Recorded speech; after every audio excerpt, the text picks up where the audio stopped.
We all feel it sometimes, don't we? That sort of quiet pull inside, wanting to grow, to get better, maybe just understand ourselves a bit more. It's this real human thing, this self-development drive. But if you've actually tried to walk that path, you know it's not exactly a straight line. It can be messy. You hit bumps, maybe take a few steps back sometimes, but then there are those amazing moments, the breakthroughs you didn't see coming. So today on the deep dive, we're going to explore something really interesting. We've been looking at this framework called the 5 Pillars of Personal Evolution. And we want to unpack what feels like 5 sort of gentle markers along that messy road. These aren't just like abstract ideas.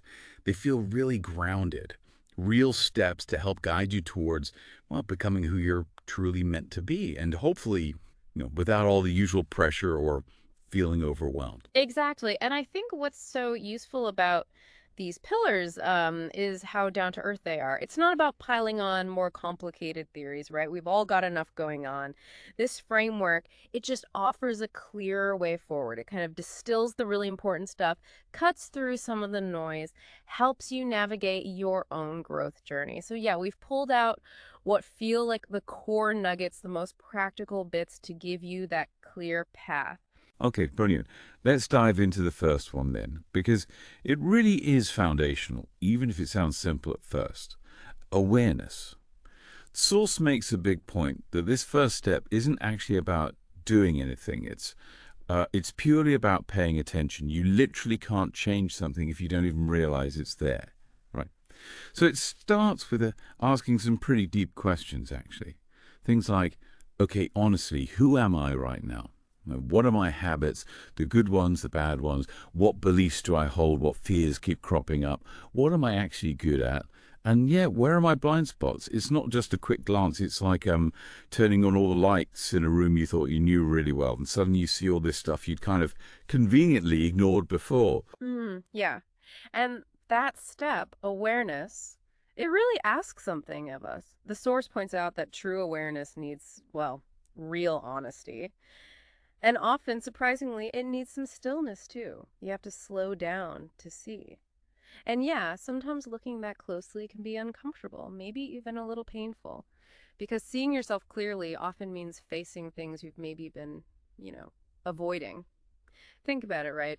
If you've always told yourself you're just like bad at something specific, public speaking, say, awareness isn't just knowing you think that, it's digging into why. What experiences made you believe that? How does it actually affect what you do each day? And the power in that, the source puts it so well, is because once you see something clearly, you can no longer pretend it's not there. It kind of forces your hand, doesn't it? Which is challenging, sure, but it's completely necessary. It's when you stop running. Maybe ask yourself, what might you be kind of avoiding looking at right now, even unconsciously? That makes so much sense. Awareness is like that mirror, showing us what we might have pushed aside. But just seeing it isn't the end goal, is it? Once those lights are on, once we start to really see, the next question just pops up naturally. It's like, okay, now what? What do I do with this knowledge? And that's exactly where the source takes us next to pillar 2. Responsibility. And it makes a really important distinction here. This is not about blame. It's not pointing fingers at your past, your parents, society, whatever. It's about accepting that your growth, your evolution, it's ultimately in your hands, which feels really empowering, actually. Maybe a little scary too, but empowering. It really is. Yeah. And the way the source develops this idea is quite profound. It says something like, you may not be responsible for what happened to you, but you are responsible for what you do with it. That lands, doesn't it? And this step, yeah, it can be tough. The source says it ends excuses. That's the moment you stop saying, well, I can't grow because of this thing that happened or because of them. And you start asking, okay, given all that, what can I do? It kind of strips away all the external reasons and puts the power back with you. It boils down to this really simple but huge question. What can I do right now, starting today, even if it's just a tiny thing? Okay.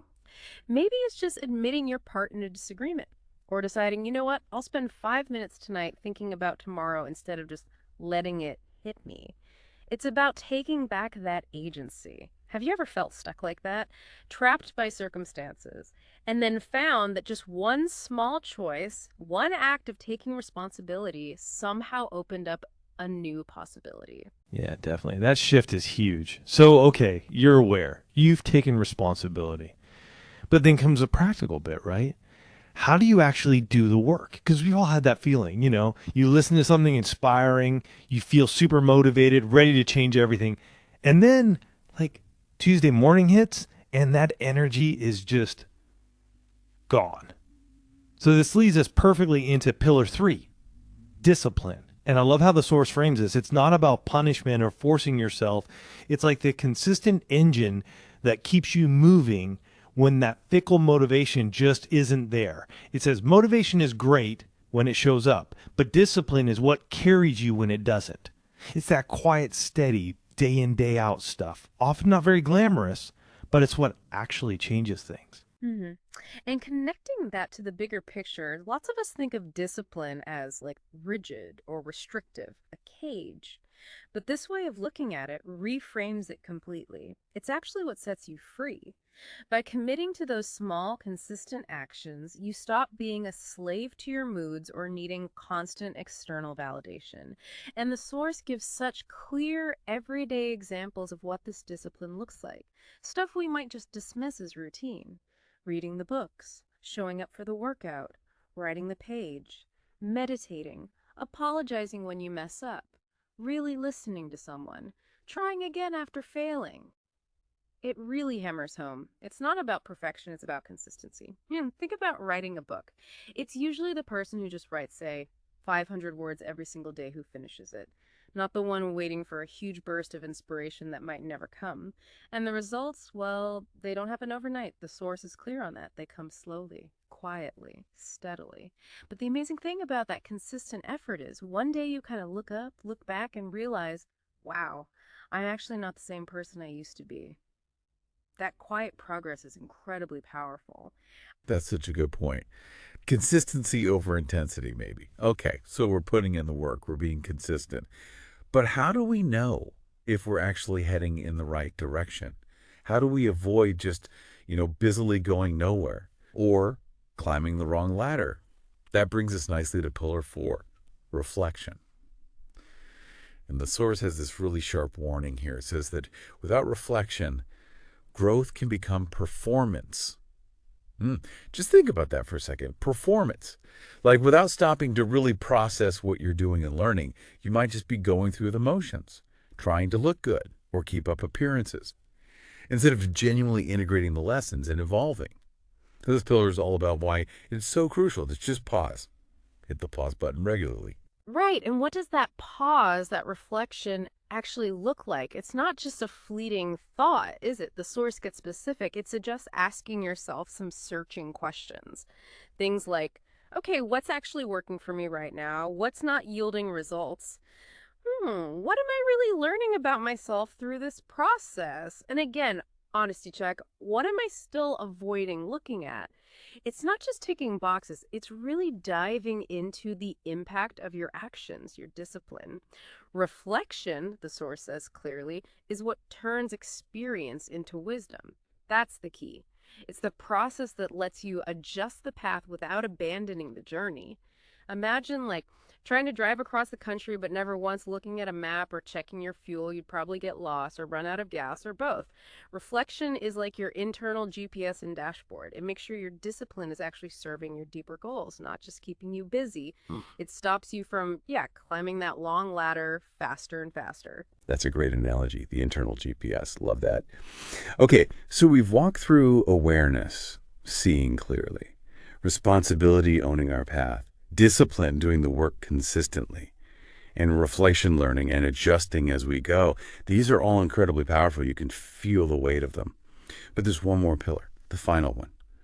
And the source suggests this one. It might just be the most important, the glue that holds it all together. And this pillar 5, compassion. This feels really vital because the source reminds us self-development is not about fixing a broken person. It's about evolving a worthy one. Wow. That just reframes the whole thing, doesn't it? It shifts it from fixing flaws to nurturing potential, from deficit to worthiness. That changes everything. It absolutely does. And what's so powerful is how practical the source makes compassion. It means being kind to yourself. Specifically, offering the same love and patience you'd offer a friend who is going through the same struggles. And the source is very realistic here. It acknowledges setbacks are just part of the deal. They will happen, it says. You'll mess up. You'll lose motivation. You'll compare. You'll fall. It normalizes these things. They aren't signs you're failing. They're signs you're trying. You're human. But here's the crucial insight. When you approach those moments with self-compassion, they don't have to crush you. They don't send you into that downward spiral of self-blame and judgment. Instead, the source reassures us. You'll get up faster, you'll keep going, you'll grow not from pressure, but from care. Just think about that, right? If your close friends stumbled, would you tear them down? Or would you offer support? Yet we are often so incredibly harsh on ourselves, way harsher than we'd ever be to someone we care about. So compassion isn't just nice to have. It's the foundation. It's what makes the whole journey sustainable. Because without it, the constant pressure to be perfect, it just leads to burnout or giving up altogether. Not from pressure, but from care. That's beautiful. So when we bring all 5 of these pillars together, awareness, responsibility, discipline, reflection, and compassion, what's the big takeaway? Well, this framework, this source material, seems to be saying that self-development isn't really about scrambling to become someone else. Some perfect idealized version of you that always feels just out of reach. The core message feels much more grounded. It's about becoming you, but you with more clarity, more strength, more authenticity, more truth. It's like peeling back the layers that have maybe obscured who you really are underneath. And doing that whole process with intention, yes, but also with profound kindness towards yourself. Beautifully put. And the advice that flows from that. So don't rush it. Don't try to force it. But also, don't wait to begin. This journey, it's yours alone. It unfolds in its own time, at its own pace. Exactly. And just to leave you, our listener, with one final thought, a really powerful, actionable idea from the source itself.